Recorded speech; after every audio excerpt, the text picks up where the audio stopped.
Financial markets పై పట్టు సాధించాలనుకునే వాళ్ళు Revanth conduct చేసే వెబినార్ కోసం ఈ నెంబర్ కి కాల్ చేయండి.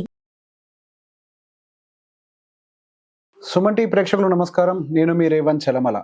సో ఎంతసేపటికి డెప్ట్ ఈక్విటీ పోర్ట్ఫోలియోస్ మన మ్యూచువల్ ఫండ్లో పెట్టాలి అనే విషయం గురించి మాట్లాడుతున్నాం, కానీ ఎప్పుడు కూడా దాన్ని లైవ్లో అంటే బేసిక్గా మనం దాన్ని ఒక గ్రాఫికల్గా కానీ లేదా ఒక ఎక్స్పెరిమెంటల్గా కానీ దాన్ని చేస్తే ఎలా మనకి పోర్ట్ఫోలియో స్టేబుల్గా ఉంటుంది అనే ఒక విషయం గురించి ఎప్పుడు నేను కూడా మీకు చూపించలేదు. సో బేసిక్గా ఇప్పుడు ఒక స్క్రీన్ రికార్డింగ్ తోటి సో నేను చేసినటువంటి ఆ ప్రయోగం ఎలా వర్కౌట్ అవుతుంది, అది నిజంగా సక్సెస్ఫుల్ మెథడ్ అయినా కాదా, సో డెప్ట్ అండ్ ఈక్విటీని మనం కరెక్ట్గా హ్యాండిల్ చేసి ఎలా ఉంటుంది, అండ్ అలానే నేను కొన్ని విషయాలు కూడా చెప్తూ ఉంటాను. మనం సెక్టార్స్ని కరెక్ట్గా కనుక మ్యూచువల్ ఫండ్స్లో బ్యాలెన్స్ చేయగలిగితే మన పోర్ట్ఫోలియోస్ చాలా స్టేబుల్గా ఉంటాయి అన్న ఒక విషయం గురించి కూడా నేను చాలాసార్లు చెప్తూ ఉంటాను. అటు పోర్ట్ఫోలియోని స్టేబుల్గా ఉంచాలి అంటే కొంత డెప్ట్ ఉండాలి, అవసరాన్ని బట్టి, అది మార్కెట్ కండిషన్ని బట్టి వీళ్ళు డిసైడ్ ఎంత పర్సంటేజ్ అనేది, అండ్ దాంతోపాటుగా సెక్టార్ వెయిటేజ్. సో నేను ఎప్పుడు చెప్తాను కదా, మనకు మ్యూచువల్ ఫండ్ పేర్లు కాదు, దాని ఇంటర్నల్గా ఉండేటువంటి వెయిటేజెస్ని కరెక్ట్గా హ్యాండిల్ చేయగలిగితే మనం కరెక్ట్గా దాన్ని అంటే మన పోర్ట్ఫోలియో బ్యాలెన్స్డ్గా ఉంచుతాము అని. సో బేసిక్గా నేను కొన్ని టెక్నిక్స్ తోటి సో బేసిక్గా నేను చూసుకునేటప్పుడు జస్ట్ ఏదో ఒక ఫండ్ 2 ఫండ్స్ కాదు, నేను ఆ పోర్ట్ఫోలియోలో పెట్టుకునేటప్పుడు దాదాపుగా 15, 20, 25 ఫండ్స్ కూడా పెట్టేసుకుంటాను. సో ఇట్లా 20-25 ఫండ్స్ పెట్టుకున్నా కానీ నేను ఇంటర్నల్గా అన్ని ఫండ్స్ కలిపి నా దగ్గర దేనికి ఎంత వెయిటేజ్ ఉంది, సో దానికి తగ్గట్టుగా నా పోర్ట్ఫోలియో అనేది బ్యాలెన్స్డ్గా ఉందా లేదా లేక నేను ఏమైనా చేంజెస్ చేయాలా, సో ఇదంతా కూడా ఎలా ఉపయోగిస్తాము అన్న విషయం కూడా చూపించే ప్రయత్నం చేస్తాను. సో ఈ డెప్ట్ అండ్ ఈక్విటీ ఈ ఫాల్లో మన మార్కెట్ అంతా కూడా ఎంత ఫాల్ అయిందో అందరికీ ఐడియా ఉండే ఉంటుంది. సో ఇప్పుడు నేను వీడియో రికార్డ్ చేసేది 26వ తారీఖు నవంబర్ 2024. ఈ రోజుకి మనకి బ్రాడర్ మార్కెట్స్ అన్నీ కూడా దాదాపుగా 8%, నిఫ్టీ, సెన్సెక్స్, బ్యాంక్ నిఫ్టీ కొంత లేదు, తీసేయండి. బ్రాడర్ మార్కెట్ అంటే 2, and mid cap and small cap, ఈ 4ని మనం బ్రాడర్ మార్కెట్స్ అని అంటాం. ఈ బ్రాడర్ మార్కెట్స్ అన్ని కూడా 8% ఫాల్ అయినప్పటికీ ఒక తక్కువ ఫాల్ తోటి నేను ఎట్లా ఎస్కేప్ అయ్యాను, ఆల్మోస్ట్ జస్ట్ ఒక 3-4%తో మాత్రమే నా ఫాల్ కంట్రోల్ అయిపోయింది. సో మ్యూచువల్ ఫండ్స్ ఎట్లా హ్యాండిల్ చేశాను, నేను చాలా మంది పోర్ట్ఫోలియోస్ చూస్తున్నప్పుడు దాదాపుగా వాళ్ళ పోర్ట్ఫోలియోస్ 10-15 కూడా పడిపోయాయి. Whereas my portfolio was very stable, hardly దాని పీక్ నుంచి. సో కంపేర్ చేసినప్పుడు ఎట్లా చూస్తాం మనం ఎంత పడ్డది అనేది, పీక్ మనకి పీక్ ఎప్పుడు ఫామ్ అయింది, 27th సెప్టెంబర్లో పీక్ ఫామ్ అయింది మన మార్కెట్. ఆ పీక్ నుంచి ఈ రోజుకి మన మార్కెట్ 8% యావరేజ్గా పడ్డా, నా పోర్ట్ఫోలియో 3.5-4% ఎలా పడ్డది. సో దీన్ని ఎలా కన్స్ట్రక్ట్ చేయాలనేది చాలా ఇంపార్టెంట్. సో నేను ఎప్పుడు ఎక్స్ప్లెయిన్ చేస్తున్నట్టుగానే మన పోర్ట్ఫోలియోలో ఇప్పుడు మన స్క్రీన్ మీద కనిపిస్తూ ఉంటుంది, డెప్ట్ అలోకేషన్ ఉండాలి అని చెప్తాను. సో ఇక్కడ మీరు గమనించినట్లయితే డెప్ట్ కోసం దాదాపుగా 30% నియర్ బై అలోకేషన్ ఇచ్చాము, అండ్ వేరిన్ మన ఈక్విటీ కోసం 64.5% అండ్ నియర్ టు 65% అలోకేషన్ ఇచ్చాము, and there is very few percentage అది కేవలం హైబ్రిడ్ కోసం మనం అలోకేషన్ ఇచ్చాము. సో ఈ విధంగా పోర్ట్ఫోలియోని బ్యాలెన్స్డ్గా పెట్టుకున్న తర్వాత సో మన పోర్ట్ఫోలియో అనేది ఎలా వర్కౌట్ అయింది, సో రీసెంట్ పీక్ నుంచి నా పోర్ట్ఫోలియో అనేది ఎంత నెగిటివ్గా రియాక్ట్ అయింది.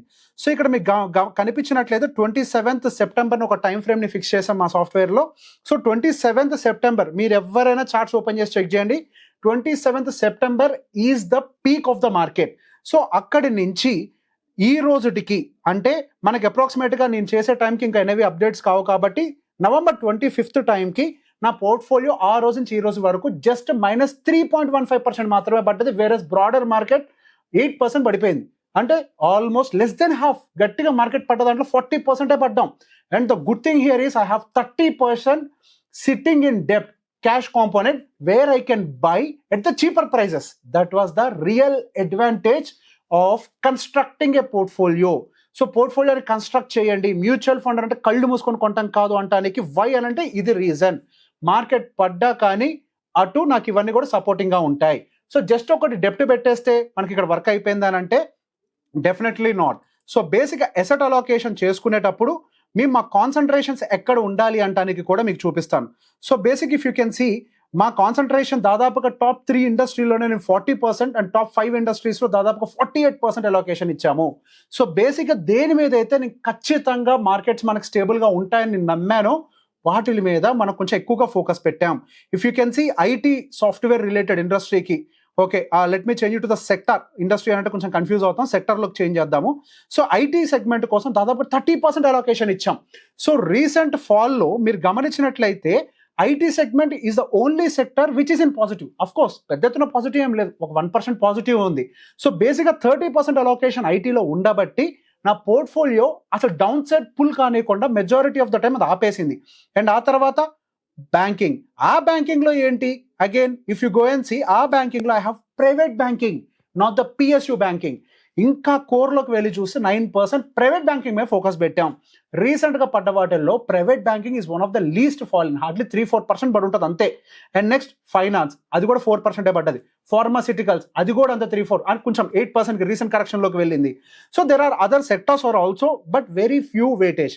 బట్ నేను దేన్నైతే ఖచ్చితంగా పెరుగుతుంది అని నమ్మానో వాటి మీద దాదాపుగా 40-50% ఆఫ్ ద వెయిటేజ్ పెట్టుకొని మనం దాని మీద మ్యూచువల్ ఫండ్స్లో ఇన్వెస్ట్మెంట్ పెట్టబట్టి we have got really weightage. So బేసిక్గా ఐటీ మీకు యూ కెన్ సీ ఎన్ని ఫండ్స్ ఉంటాయని చెప్తే నేను చెప్పాను కదా, I have lot of funds. If you can see ఒక ఐటీలోనే 1, 2, 3, 4, 5, 6, 7, 8, 9, 10, 11, 12, 13, 14 ఐటీ కోసం కాంట్రిబ్యూట్ చేస్తూనే దాదాపుగా నా దాంట్లో 14 ఫండ్స్ ఉన్నాయి.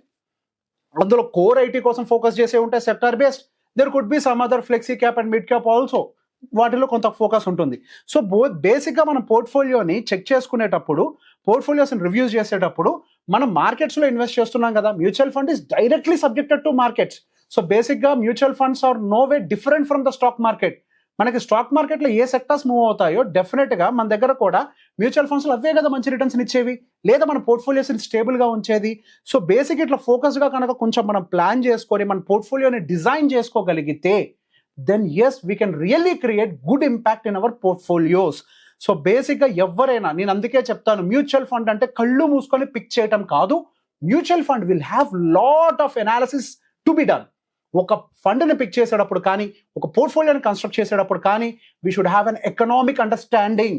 సో బేసిక్గా technical stocks and technology related stocks move అవ్వడానికి స్కోప్ ఉంది అని I was the only idiot speaking. ఎవ్వరూ ఇప్పుడు మాట్లాడుతున్నారు అందరు ఐటీ బాగుంది అని.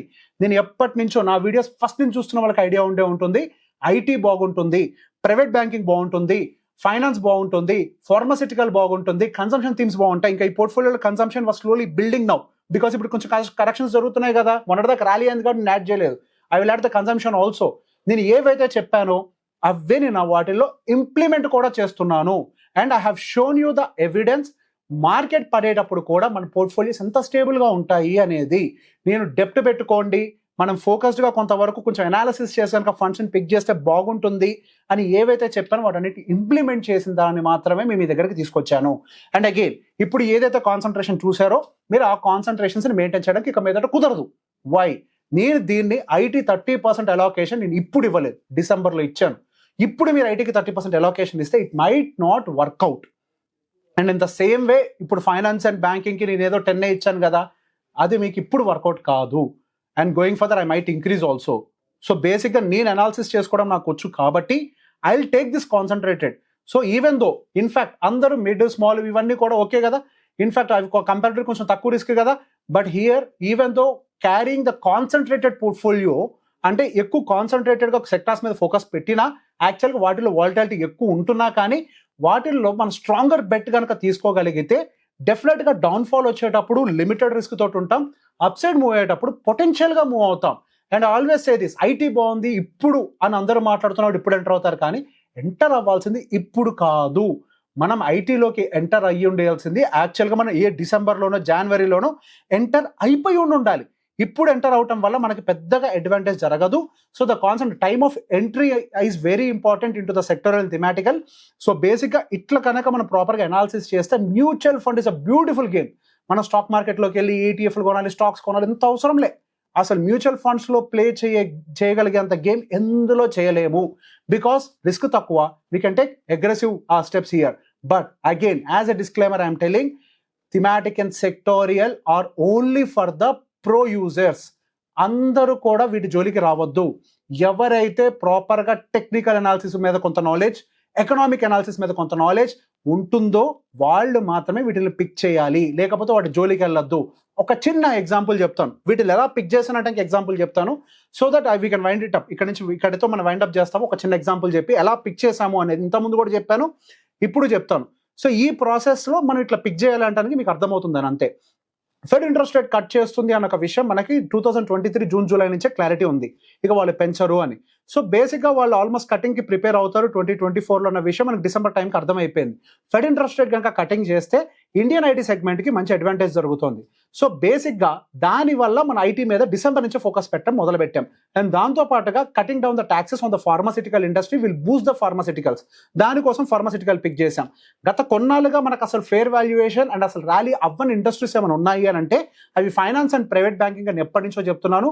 అండ్ వాటితో పాటుగా cut down of interest rate will definitely Boost these instruments. So బేసిక్గా ఎప్పుడైనా ఇంట్రెస్ట్ రేట్ కటింగ్ జరిగితే లోన్స్ తీసుకోవడం పెరుగుతుంది. ఎవరు ఫస్ట్ అడ్వాంటేజ్ తీసుకుంటారు? ఫైనాన్సెస్ అంటే మా బజాజ్ ఫిన్జో, బజాజ్ ఫైనాన్స్ ఇట్లాంటి వాళ్ళు ఉంటారు కదా, ఎన్బిఎఫ్సిస్ అంటాం వాళ్ళని. ఎన్బిఎఫ్సిస్ ఒకటి and as well as the private banks వీళ్ళు ఎక్కువ అడ్వాంటేజ్ తీసుకుంటారు. అండ్ దాంతో పాటుగా వాళ్ళు ఇంతవరకు ఏ డెలివరీస్ కూడా ఇవ్వలే. Go and check the charts. HDFC ఎక్కడ ఉంది, కొటాక్ ఎక్కడ ఉంది, అండ్ ఐసిఐసి కూడా ఈక్వలెంట్గా సరిపడా రిటర్న్ ఇచ్చిందా లేదా, ఇవన్నీ కూడా చెక్ చేయండి. యాక్సిస్ ఎంత ఇచ్చింది, అండ్ బజాజ్ ఫిన్జో ఏంటి, బజాజ్ ఫైనాన్స్ ఏంటి, ఇవన్నీ చెక్ చేసుకోండి. ఇవన్నీ చెక్ చేస్తే మీకు క్లారిటీ ఉంటుంది. సో దానికి అనుకూలంగా కనుక ఇట్లా ఎకనామిక్ అండర్స్టాండింగ్ చేసుకుంటూ, సో బేసిక్గా కరెక్ట్గా మనం ఎప్పుడు పిక్ చేయాలి అని అంటే బస్సు ఆగున్నప్పుడు, బస్సు పరిగెట్టేటప్పుడు దాన్ని ఎక్కే ప్రయత్నం చేయొద్దు. బస్సు ఆగున్నప్పుడు మనం ప్రాపర్గా అక్యుములేట్ చేస్తే అటు డౌన్ సైడ్ రిస్క్ కానీ అన్నిటిని కూడా మనం మిటిగేట్ చేసిన వాళ్ళము అవుతాము. సో ఈ వీడియో కనుక మీ అందరికీ నచ్చినట్లయితే ఎవరెవరైతే కళ్ళు మూసుకొని ఇన్వెస్ట్మెంట్ పెట్టేస్తుంటారో వాళ్ళందరికీ షేర్ చేయండి. Thank you very much.